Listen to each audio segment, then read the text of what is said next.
আজি ৰঙৰ উৎসৱ ফাকুৱা হোলী হৈছে এক জনপ্ৰিয় প্ৰাচীন হিন্দু উৎসৱ যাক প্ৰেমৰ উৎসৱ ৰঙৰ উৎসৱ আৰু বসন্ত উৎসৱ বুলিও কোৱা হয় এই উৎসৱত ৰাধা আৰু কৃষ্ণৰ চিৰন্তন আৰু ঐশ্বৰিক প্ৰেম উদযাপন কৰা হয় এই অশুভৰ ওপৰত ভালৰ জয়কো সূচিত কৰে ৰঙৰে জুই জ্বলিলা জি ফাগুন মাহৰ পূৰ্ণিমা তিথিত বসন্তৰ উৎসৱ হিচাপে পালন কৰা হয় হোলী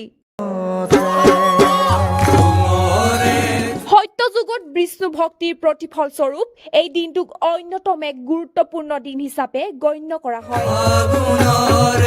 সকলোৱে অতি আনন্দেৰে উদযাপন কৰা এই ৰঙৰ উৎসৱ কিয় পালন কৰা হয় আপুনি জানেনে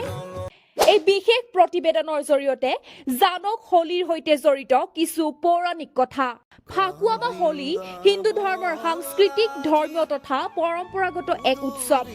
সনাতন ধৰ্মত প্ৰতি মাহৰ পূৰ্ণিমা চন্দ্ৰৰ অতি গুৰুত্ব আছে আৰু ইয়াক এক উৎসৱৰ ৰূপত পালন কৰা হয় উদযাপনৰ এই ক্ৰমত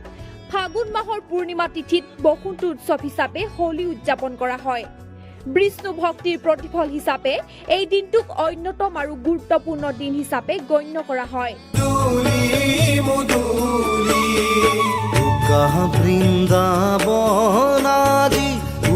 news desk report the light news